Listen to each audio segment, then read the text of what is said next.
Crecen los mejores amores, crecen desde el pie. Para sus colores las flores crecen desde el pie. Crece desde el pueblo el futuro, crece desde el pie. Animada el rumbo seguro, crece desde el pie. Cantan para usted los cantores, crecen desde el pie. Un poco de fe y los tambores pueden florecer.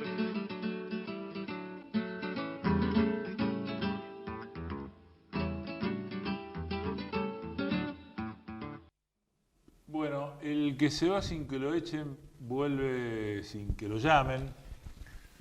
El primer programa después del aislamiento social obligatorio y de todo lo que ustedes ya saben, ¿no? Desde el Pie es un programa del campo popular que se ocupa de los laburantes, de los artistas populares, de los excluidos, de los marginados. Hay una diferencia entre excluido y marginado, porque el marginado, ustedes háganse una idea de la hoja de papel de los chicos de la escuela, que hay un margen celeste. Bueno, el marginado está ahí afuera, al lado del agujerito de la carpeta, con la posibilidad de saltar adentro de la hoja. El excluido no está ni siquiera en ese margen, está excluido, está afuera.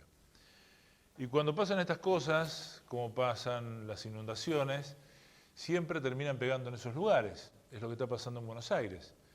Las villas que ya no son más de emergencia, sino son de miseria, porque ante las catástrofes industriales que hubo y económicas que hubo en el país, se fueron formando villas de emergencia, que como lo dice la palabra, eran emergencia, eran momentáneas, teóricamente era por un tiempo.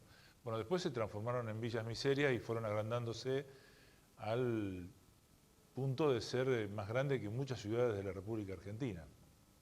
Bueno, ahí es donde está hoy día la mayor cantidad de infectados por el coronavirus. Porque es una pieza para 15, para 10, para 5, porque no tienen otra posibilidad, porque no pueden tener distanciamiento social, porque no se sabe qué hacer con los pibes, porque están jugando en la calle todo el tiempo. Bueno, muchas cosas tienen que ver con eso. Esto, un poco a introducción de este Desde el Pie, después de cuando pudimos empezar a hacerlo. El mate, que está acá, pero que no lo vamos a usar mientras no podamos compartirlo con nuestros invitados, porque el mate es eso justamente, es compartir un montón de cosas, es juntarse al diálogo y en el medio del diálogo el mate como una especie de amalgama entre 2 o 3 o 4 personas, y mientras eso no pueda pasar, el mate va a quedar acá como una especie de referente de lo que nosotros pensamos que es compartir. Así que vamos a ir a presentar a nuestros auspiciantes, darle nuevamente la bienvenida a ustedes, esperemos que vuelvan a seguirnos, y hoy nuestro invitado es un aceitero, como queríamos con el productor que es Tomás Viu, que fuera. Mi nombre es Marcelo Nocetti y esto es Desde el Pie.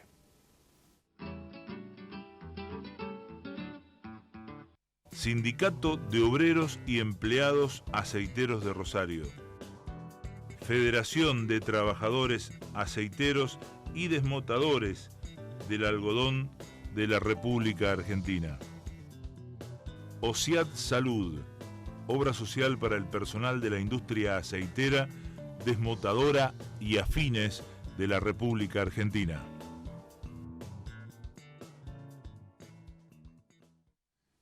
Bueno, quien nos acompaña hoy se llama, por esas cosas, no sé por qué, pero me acuerdo de su segundo nombre también, Marcos Andrés Pozzi.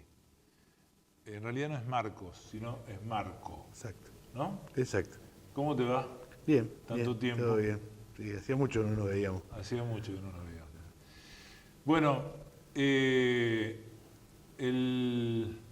hay varias cosas para hablar con un aceitero en estos días. Indudablemente que Vicentina es un tema clave, pero lo vamos a dejar para dentro de un ratito. Y vos, como secretario de Salud de la Federación de Trabajadores Aceiteros y Desmotadores de la República Argentina, estaría bueno que nos cuentes cómo hicieron, porque a mí me decía fuera de cámara que no hubo un solo caso de un aceitero infectado, siendo que trabajan con un material muy voluble, que levanta mucho polvo, que los barcos que vienen de lugares muy raros a veces, de Oriente, y justamente de donde vino esta historia. Bueno, ¿cómo fue que pasó que no tuvieron ningún infectado dentro del gremio? Bueno, buenas tardes, Marcelo. Buenas tardes. Mirá, nosotros siempre hemos venido haciendo trabajo desde los comités dentro de la fábrica. Esta situación extraordinaria, particular o como la queramos llamar, nos demandó un trabajo extra que, a partir de los protocolos que se crearon tanto de nación como de provincia, nosotros le terminamos agregando las buenas prácticas. Teníamos situaciones dentro de la fábrica en donde el riesgo es aún mayor, como vos decís, el de los barcos, el del ingreso de camiones, donde podía haber más contacto entre gente. Pero se hizo un trabajo, me parece que fuimos aprendiendo rápido, se hacían reuniones semanales de comité para ir debatiendo, tratando. Se trató de, al ser una actividad esencial, de no detener la producción, pero de tratar de transitar la menor cantidad de gente posible adentro de las plantas. Y llegamos a eso, llegamos a que hoy en día no tenemos ningún trabajador aceitero. Durante el trabajo regular de las fábricas, ¿todos los trabajadores estaban o se iban turnando o había menos? ¿Cómo fue eso? Tenemos una reducción de personal, que era personal de riesgo, que automáticamente salió, tanto enfermos o por edad, con enfermedades crónicas, digo, y después, desde los comités, se trató de repartir los grupos de trabajo en lo más reducido posible, y quizás un grupo iba una semana y recién volvía a entrar a la fábrica dentro de 3 semanas. Eso es lo que tenía que ver con mantenimiento. Después otros sectores, como lo que tiene que ver con el puerto, cuando había un barco había gente, cuando no había barco no había gente. Ahora que dijiste puerto. Sí. Cosa que me olvidé al principio, en solidarizarme con los trabajadores portuarios. Totalmente. Que están en una huelga por tiempo indeterminado, con una cosa realmente muy, muy rara, ¿no? Porque anoche o antenoche cerraron la paritaria y al día siguiente lo llaman por teléfono a la dirigencia del gremio portuario para decirle que tiran todo para atrás. No solamente que tiran todo para atrás, sino que van a empezar a suspender gente. Es realmente muy, muy raro lo que pasó, pero el tema es que están los compañeros con una huelga por tiempo indeterminado y desde acá nosotros nos queremos solidarizar, esperando que para cuando este programa salga, estamos grabando el día jueves y esto va a estar al aire el día sábado, se hayan podido poner de acuerdo y hayan entrado todos los trabajadores portuarios a cumplir con sus tareas, ¿no? ¿Qué papel jugaron las empresas en este tema? En el tema del cuidado y en el tema de proteger a los trabajadores. No, yo creo que se han portado bien respetando los protocolos, pero por eso que hablo de las buenas prácticas también, ¿no? Que es a donde entramos nosotros. Si algo se puede mejorar, digo, hay un protocolo sí existe aún el protocolo de seguridad para un caso de contagio, con un mapa que se hace, un seguimiento que se hacía de con quién se podía haber cruzado. Y nosotros tuvimos casos sospechosos, sí, en la fábrica. particularmente en el puerto que estoy yo, un compañero de una empresa de estiva se fue a la noche, después de haber terminado de trabajar, se fue al hospital y tenía 40 grados de fiebre y dolor de garganta. Entonces ahí empieza una disputa. Bueno, no, pero es una angina, ¿no? Hasta que no me traigan el negativo de COVID, nosotros no volvemos a trabajar en ese sector. Bueno, pero no se cruzó con todo, no importa. Usó el mismo baño, algún rastro puede haber, no vamos, y bueno, en esa lucha es a lo que nosotros llamamos las buenas prácticas, como intensificar el protocolo de seguridad. El protocolo... O sea que en algún momento se cruzaron con la empresa. Sí, todo el tiempo, porque nosotros entendemos que los protocolos armados tanto como por nación o por provincia protegían más la continuidad de la producción que al compañero en sí. De hecho, hoy en día, el sector más afectado creo que por esto es el sector de salud. Y tenemos más médicos estigmatizados que infectados. Sí, es una cosa muy rara, ¿no? Entonces, protege de una manera la producción, protege de una manera todo lo que no tenga que ver con el trabajador, que terminan pasando estas cosas. El verdulero en Villa Ocampo, que fue a buscar verdura, volvió con COVID y un trabajador, digo, que puede sostener un barrio, una economía de un barrio, sostiene un verdulero. No más que eso. Sin embargo, le caemos a ese. Ahora, un barco que viene, atraca, no hace la cuarentena de 14 días porque viene de Brasil, porque viene de Chile, porque de donde venga, y nosotros tenemos que poner un freno. Nosotros como sindicato que le toca hacer una actividad esencial, de segunda, el de primera no paga ganancia. ¿Cómo? Explícame eso. Ahora vamos a cobrar el aguinaldo nosotros. Ajá. El trabajador de esencial de primera, como los de la salud, no van a pagar, el aguinaldo va a quedar exento de ganancia. Nosotros somos de segunda, entonces sí vamos a pagar ganancia. Ah, mirá. Son datos de color así que me van surgiendo. Bueno, y en ese lugar hubo que poner un límite con el ascenso y descenso de personas, que se cortó definitivamente, no bajaba ni subía nadie a un barco. Porque el protocolo descuidaba eso, no había un protocolo que diga que el barco tenía que quedarse 14 días en rada hasta poder cargar, porque la producción no se detiene. ¿Qué es la rada? La rada es donde sería el garage. El garage del barco. Claro. O sea que cuando venía un barco, todos los tripulantes del barco, ninguno bajaba. No. ¿Quién tenía contacto con ellos? ¿O quién tiene contacto con ellos? Es todo por teléfono, pero no había contacto. No había contacto. No hay, digamos, no lo hay. No, la empresa de estivaje podía subir con todo un sistema ¿cómo es? Claro, de PP, pero se evitaba el cruce, en cubierta se trabajaba de otra manera. Eso es lo que se está haciendo hoy día. Sí. Sí. Bien. Hay un tema que está en todos los medios y que yo lo referencié en la radio justo cayó domingo, el 7 de junio, el Día del Periodista, y leí un fragmento al principio de la carta de Rodolfo Walsh a la Junta, donde yo aclaré que muchos colegas no merecen ni acercarse a la letra de un tipo como Rodolfo Walsh, ¿no?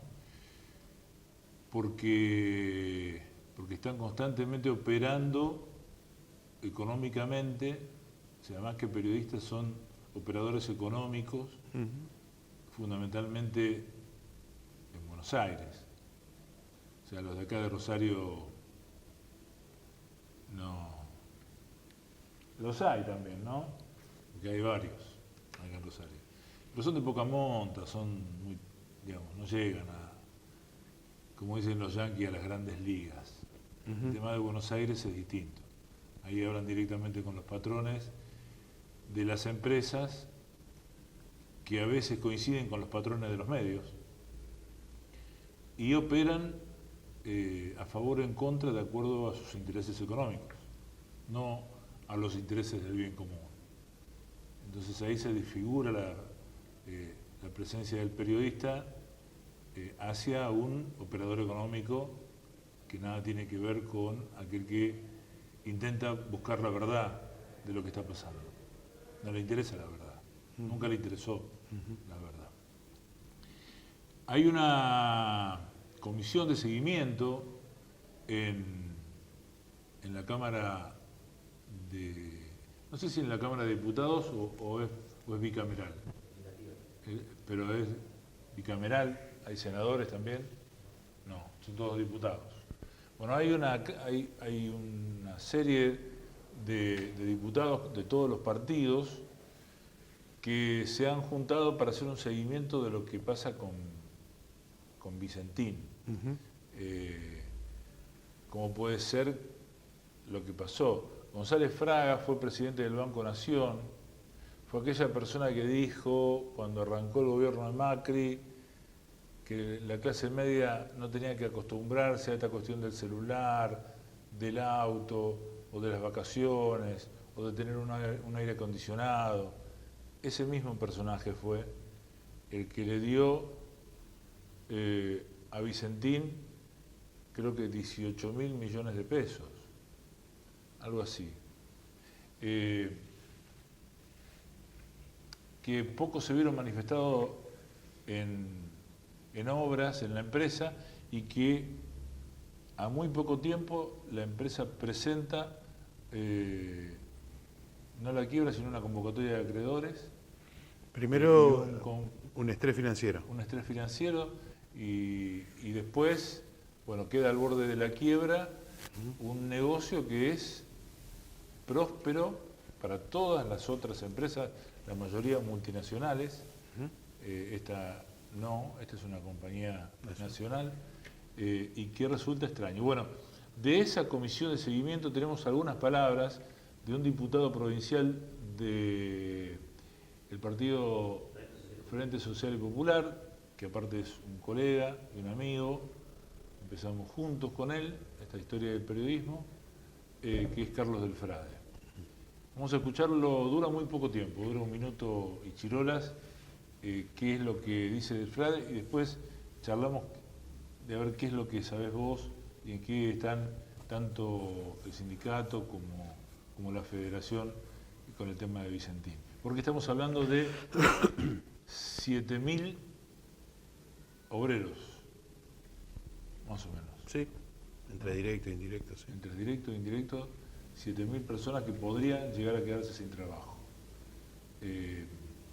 Bueno, obviamente que salió en estos medios de lo que hablábamos antes, el primer nombre que aparece después del anuncio del presidente es Venezuela, ¿no? O sea, empiezan a correr con esa historia y mucha gente que obedece directamente como si fuera una especie de perro de Pavlov.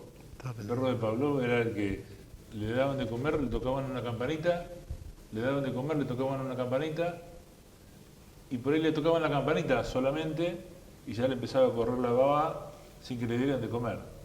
Bueno, mucho de nuestro pueblo actúa de esa manera con los medios de comunicación, fundamentalmente con la televisión porteña, ¿no? Vamos a escucharlo del Frade a ver qué dice.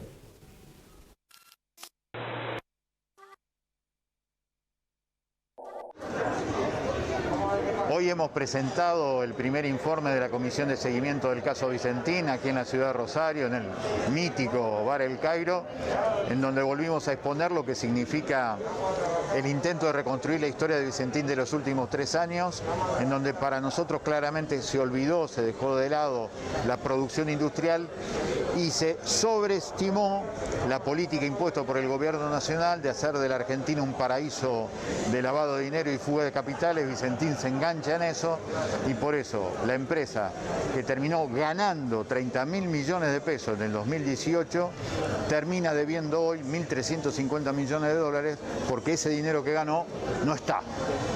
fue a otro lugar, y eso es lo que para nosotros debe investigarse, más allá de los contactos que pueda establecer la Presidencia de la Nación con la actual conducción de Vicentín. Para nosotros hay que profundizar la investigación, hacer la intervención y después discutir el modelo de empresa, que para nosotros tiene que ser una empresa pública, con presencia estatal, estratégica, política, conducción de parte del Estado y con la participación de trabajadores, productores y cooperativas. Bueno,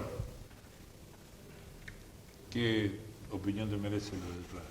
Y cierra, como que cierra por todos lados, porque es de las pocas propuestas que se escuchan de que se le dé una participación a los trabajadores. Y no digo una participación como la que reclamaba el sindicato de San Lorenzo, que una silla en el directorio.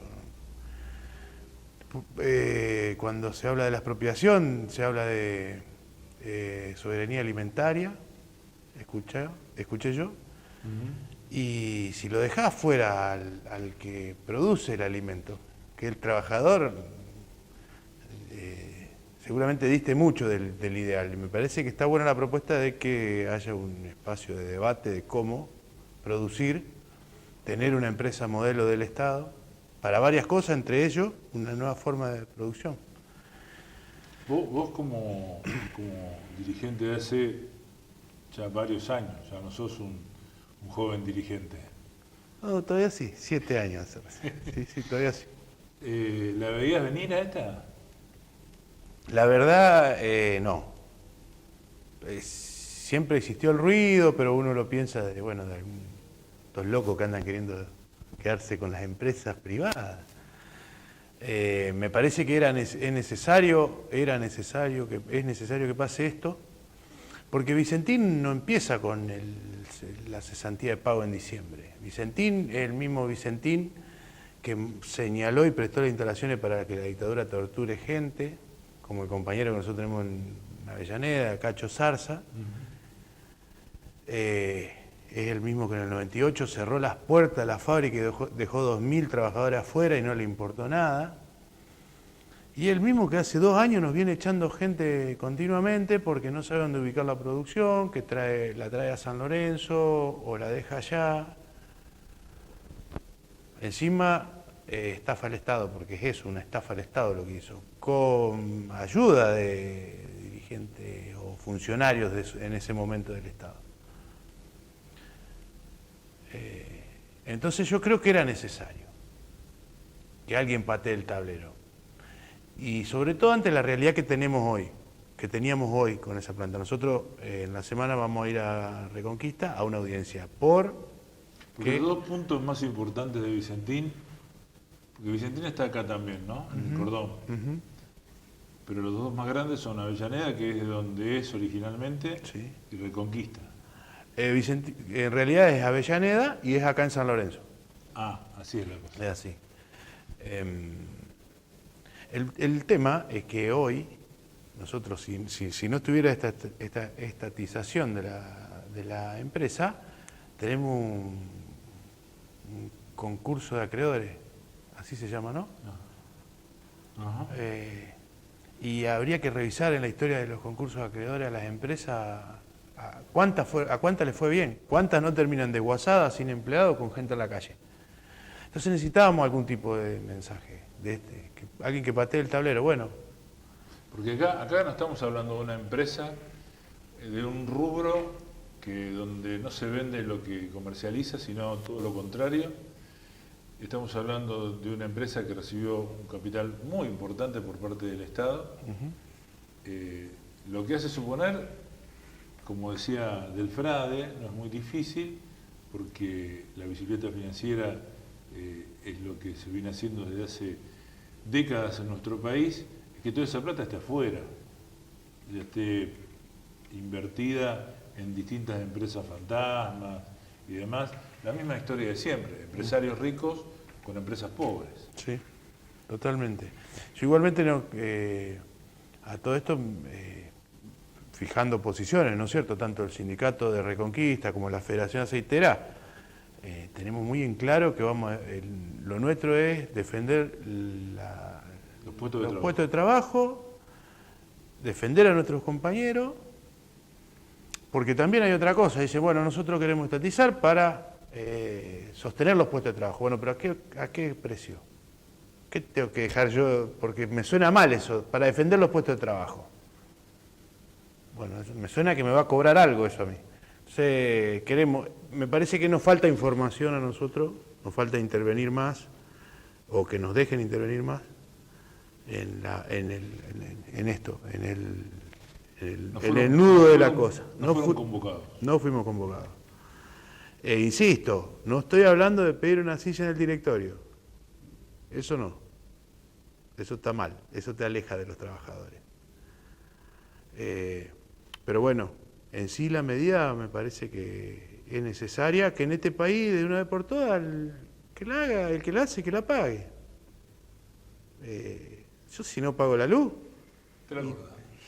Y después viene el juicio, Sí. por lo que debes. Sí. Lo lógico sería que haya un juicio para aquellos que malversaron fondos públicos, ¿no? Sí, sí.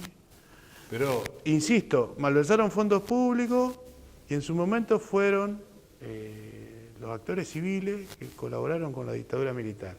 Nosotros somos querellantes en la causa Molino, a través de la Federación. Y habría que revisar acá en Santa Fe eso también. Habría que revisar. Porque si no, después usan nuestros símbolos, porque si vieron en la semana, en Reconquista, fueron a abrazar a la fábrica con la bandera argentina, cantando el himno. sí, tipo misa, ¿no? Sí, Tipo misa de los domingos. sí. Y pareciera que hasta eso nos sacan nuestros símbolos. Marco, muchísimas gracias por haber venido a este primer programa, casi, ¿no? Después de un tiempo. Gracias a vos, Marcelo. Indudablemente lo vamos a seguir.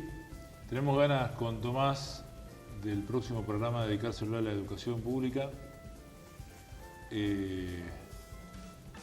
Les agradecemos mucho que hayan sintonizado el canal regional. Agradecemos a TV Regional por convocarnos nuevamente y también al Sindicato de Aceiteros de Rosario por ponerse al frente de un espacio de comunicación dedicado al campo popular.